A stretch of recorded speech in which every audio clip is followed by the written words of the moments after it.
মৰমৰ ছাত্ৰ-ছাত্ৰীসকল, আজি তোমালোকৰ কাৰণে মই আন এটা ভিডিঅ' লৈ আহিছোঁ। এই ভিডিঅ'টোত ক্লাছ 9ৰ বি হাইভৰ lesson number 2 the sound of music part 2ৰ 8 নম্বৰ পেৰেগ্ৰাফটো পেৰেগ্ৰাফৰ পৰা বাকীখিনি আজি আমাৰ ভিডিঅ'ত আমি আলোচনা কৰিম। ছাত্ৰ-ছাত্ৰীসকল, আশা কৰিছোঁ তোমালোকে মোৰ আগৰ ভিডিঅ'সমূহ চাইছা আৰু যদিহে চোৱা নাই তেনেহ'লে ডেছক্ৰিপশ্যনত দিয়া থাকিব, তোমালোকে তাৰ পৰা এইখিনি চাব পাৰিবা। আহাচোন এতিয়া আমি পাঠটো আৰম্ভ কৰোঁ। ছাত্ৰ-ছাত্ৰীসকল, আগৰ ভিডিঅ'টোত আমি পেৰেগ্ৰাফ 1ৰ পৰা পেৰেগ্ৰাফ 7লৈকে আলোচনা কৰিলোঁ। আজি আমি পেৰেগ্ৰাফ 8ৰ পৰা আলোচনা কৰিম। Let's start. Bismillah Khan has given many memorable performances both in India and abroad. Bismillah Khane বহুতো উল্লেখযোগ্য পাৰফৰ্মেন্স কৰিছিলে ভাৰত আৰু বিদেশতো। His first trip abroad was to Afghanistan, where King Zahir Shah was so taken in by the maestro that he gifted him priceless Persian carpets and other souvenirs. প্ৰথমবাৰ আফগানিস্তানলৈ তেওঁ গৈছিলে বিদেশলৈ আৰু আফগানিস্তানৰ ৰজা জাহিৰ খানে তেওঁৰ সেই চেহনাই বজোৱা যিটো তেওঁৰ কলাত, সেই কলাত ইমানেই তেওঁ আকৰ্ষিত হৈছিল, মুগ্ধ হৈছিল যে তেওঁ বহু মূল্যৱান দামী প্ৰাইচলেছ পাৰ্চিয়ান কাৰ্পেট উপহাৰ হিচাপে তেওঁক প্ৰদান কৰিছিলে আৰু লগতে সোভেনিয়াৰ মানে হৈছে কিছুমান সামগ্ৰী যিবোৰে মানে সেই দেশখন মনত ৰখাত সহায় কৰিব, সেই দেশখনৰ মানে কিছুমান উল্লেখযোগ্য সামগ্ৰীও তেওঁক দি পঠাইছিলে। The king of Afghanistan was not the only one to be fascinated with Bismillah's music. বিছমিল্লাহ খানৰ সংগীতত কেৱল জাহিৰ খানেই মুগ্ধ বা আকৰ্ষিত হোৱা নাছিল। Film director Bijoy Bhatt was so impressed after hearing Bismillah play at a festival that he named a film after the instrument called Gunj Uthi Sehnai. ছবি পৰিচালক বিজয় ভাটেও তেখেতে এটা অনুষ্ঠানত প্ৰদৰ্শন কৰা বজোৱা চেহনাই শুনি ইমানেই মুগ্ধ হৈছিলে যে তেওঁ সেই বাদ্যযন্ত্ৰটোৰ নাম অনুসৰি তেওঁৰ এখন চিনেমাৰ নামাকৰণ কৰিছিলে। The film was a hit and one of Bismillah Khan's composition Dil Ka Khilona Hai Toot Gaya turned out to be a nationwide chartbuster. সেই চিনেমাখন মানুহৰ মাজত যথেষ্ট জনপ্ৰিয় হৈছিল আৰু তাত বিছমিল্লাহ খানৰ এটা কম্পজিশ্যন আছিলে দিল কা খিলনা হে টুট গয়া। সেই গানটোৱেও বহু পূৰ্বৰ ৰেকৰ্ড ভংগ কৰি মানুহৰ মাজত অতি বেছি জনপ্ৰিয় হৈছিল। Despite this huge success in the celluloid world, Bismillah Khan's ventures in film music were limited to two: Bijoy Bhatt's Gunj Uthi Sehnai and Bikram Srinivas' Kannada venture Sonadhi Apana. I just can't come to terms with the artificiality and glamour of the film world, he says with emphasis. Cinema জগতত তেওঁ ইমান বেছি জনপ্ৰিয়তা লাভ কৰিলে যদিও তেওঁ কিন্তু কেৱল দুখন চিনেমাতে তেওঁ সংগীতৰ কাম সীমাবদ্ধ ৰাখিলে, কিয়নো তেওঁ কৈছিলে, এই কথাটোত গুৰুত্ব প্ৰদান কৰি কৈছিলে যে তেওঁ চিনেমা জগতৰ যি কৃত্ৰিমতা আৰু জাকজমকতা তাত কাম কৰিব নোৱাৰে। Awards and recognition came thick and fast. Thick and fast মানে হৈছে অতি সোনকালে আৰু বহু বেছিকৈ। তেওঁ পুৰস্কাৰ আৰু স্বীকৃতি বহুত বেছিকৈ পাইছিলে আৰু বহুত সোনকালে পাইছিলে। Bismillah Khan became the first Indian to be invited to perform at the prestigious Lincoln Center Hall in the United States of America. বিছমিল্লাহ খান আছিলে প্ৰথমগৰাকী ভাৰতীয় যাক আমেৰিকাৰ প্ৰেষ্টিজিয়াছ লিংকন চেণ্টাৰত পাৰফৰ্ম কৰিবলৈ আমন্ত্ৰণ জনোৱা হৈছিলে। He also took part in the World Exposition in Montreal, in the Canon's Art Festival and in the Osaka Trade Fair. তাৰোপৰি তেওঁ বিশ্বৰ যি মিউজিক এক্সপো হৈছিলে তাত মন্ট্ৰিলত হোৱা সেই তাতো অংশগ্ৰহণ কৰিছিলে কেনন আৰ্ট ফেষ্টিভেল আৰু ওসাকা ট্ৰেড ফেয়াৰতো তেওঁ অংশগ্ৰহণ কৰিছিলে So well known did he became internationally that an auditorium in Tehran was named after him Taher Mosiki Ustad Bismillah Khan তেওঁ আন্তৰ্জাতিক ক্ষেত্ৰতো ইমান জনপ্ৰিয় হৈ পৰিছিল যে তেওঁৰ নাম অনুসৰি তেহৰানত এটা অডিটৰিয়ামৰ নামাকৰণ কৰা হৈছিল তাহেৰ মস্কো উস্তাদ বিসমিল্লাহ খান নামেৰে Now paragraph number 10 National awards like the Padma Shri the Padma Vibhushan and the Padma Bhushan were conferred on him তেওঁ যি ৰাষ্ট্ৰীয় আমাৰ অসামৰিক পুৰস্কাৰ সৰ্বোচ্চ যিটো অসামৰিক পুৰস্কাৰ পদ্মভূষণ পদ্মশ্ৰী পদ্মবিভূষণ এইবিলাকৰ দ্বাৰা তেওঁক বিভূষিত কৰা হৈছিল In 2001 Bismillah Khan was awarded India's highest civilian award the Bharat Ratna 2001 চনত বিসমিল্লাহ খানক ভাৰতৰ সৰ্বোচ্চ অসামৰিক পুৰস্কাৰ ভাৰত ৰত্ন প্ৰদান কৰা হৈছিল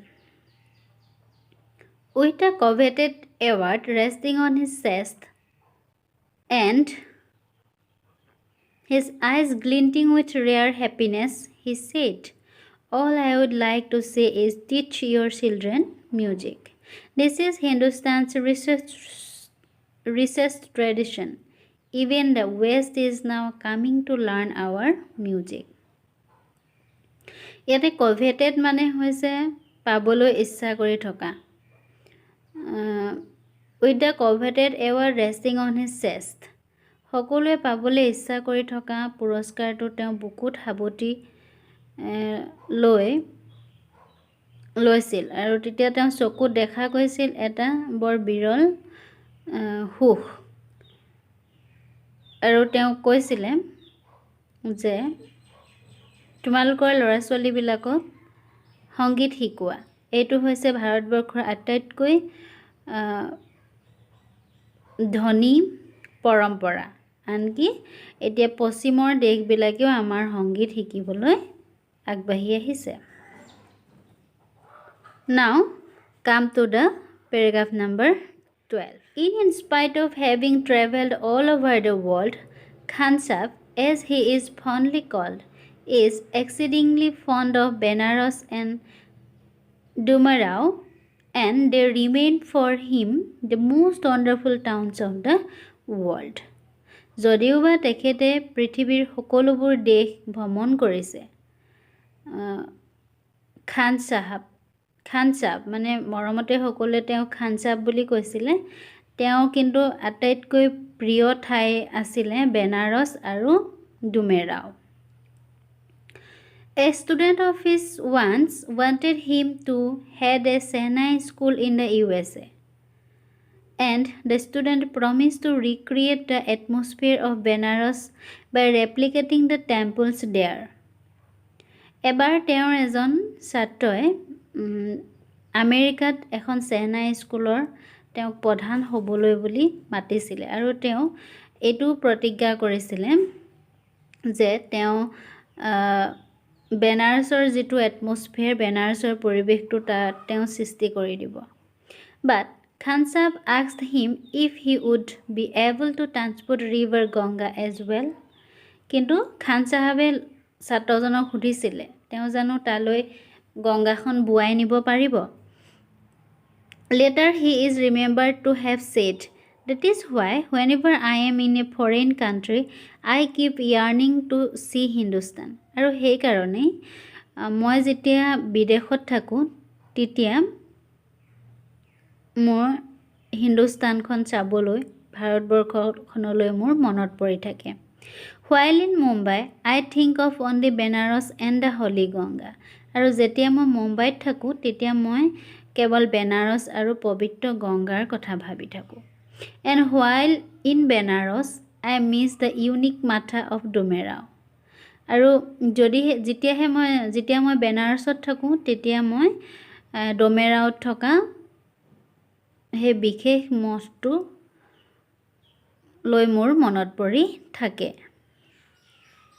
Now come to the last paragraph of the lesson, paragraph number 13. Ustad Bismillah Khan's life is a perfect example of the rich cultural heritage of India, one that effortlessly accepts that a devout Muslim like him can very naturally play the Sehnai every morning at the Kasi Vishwanath temple. Ustad Bismillah Khanor জীৱনটোৱেই হৈছে এটা perfect example ভাৰতবৰ্ষৰ যিটো সাংস্কৃতিক ঐতিহ্য তাৰ ক্ষেত্ৰত উস্তাদ বিছমিল্লা খানৰ জীৱনটোৱেই হৈছে এটা ভাল উদাহৰণ। যদিওবা তেওঁ এজন মুছলিম ব্যক্তি আছিলে, তেওঁ কিন্তু প্ৰতিদিনা ৰাতিপুৱাই কাশী বিশ্বনাথ মন্দিৰত তেওঁ চেহনাই বজাইছিলে।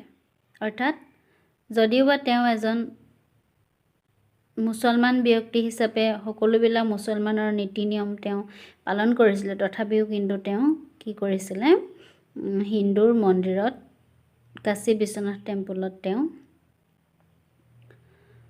চেহনাই বজাইছিলে। তাৰমানে হিন্দুৱেই হওক বা মুছলমানেই হওক, সকলো তেওঁ ভাৰতীয়। তেওঁ নিজকে মুছলমান বা হিন্দু বুলি ভবা নাছিলে, তেওঁ সদায় নিজকে এজন ভাৰতীয় বুলি ভাবিছিলে। গতিকে বিছমিল্লা খানৰ জীৱনটোৱে এটা খুব সুন্দৰ উদাহৰণ ভাৰতবৰ্ষৰ যিটো ধনী সাংস্কৃতিক ঐতিহ্যৰ ক্ষেত্ৰৰ কথা ক'বলৈ হ'লে। আৰু বিছমিল্লা খানৰ মৃত্যু হৈছিলে 2006 চনৰ 21 আগষ্টত।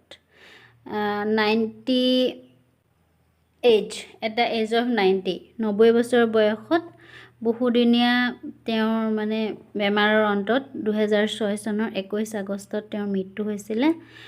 আৰু তেওঁক ৰাজ্য চৰকাৰে ৰাজ্যিক মৰ্যাদাৰে তেওঁ শেষকৃত্য সম্পন্ন কৰিছিলে আৰু এটা দিনৰ কাৰণে নেশ্যনেল মৰ্ণিং ঘোষণা কৰিছিলে। ছাত্ৰ ছাত্ৰীসকল, আশা কৰিছোঁ তোমালোকে উস্তাদ বিছমিল্লা খানৰ জীৱন কাহিনীটো ভালকৈ বুজি পালা। এইটো বিশেষ একো নহয়, এইটো হৈছে কিবা উস্তাদ বিছমিল্লা খানৰ জীৱনী বুলিয়ে আমি ক'ব পাৰোঁ। তেওঁ জীৱন সম্পৰ্কীয়তো লেখা বায়োগ্ৰাফি। তেওঁ ভাৰতবৰ্ষক ইমানেই ভাল পাইছিল যে এবাৰ শেখৰ গুপ্তা নামৰ এজন ব্যক্তিয়ে তেখেতক সুধিছিলে যে যেতিয়া ভাৰত আৰু পাকিস্তানৰ পাৰ্টিশ্যন হৈছিলে তেতিয়া তেওঁলোকে কিয় পাকিস্তানলৈ যোৱাৰ কথা নাভাবিলে। তেতিয়া তেওঁ কৈছিলে যে কেনেকৈ আই নেভাৰ থিংক, মই কেতিয়াও ভাবিব নোৱাৰোঁ যে মই বেনাৰসক এৰি থৈ যাম। যদিও বা মই বৰ্ডাৰ ক্ৰছ কৰি যদি মই পাকিস্তানলৈ গ'লোহেঁতেন, তেতিয়াহ'লে তাত হয়তো মই 1 ঘণ্টাও থাকিবলৈ নোৱাৰিলোহেঁতেন।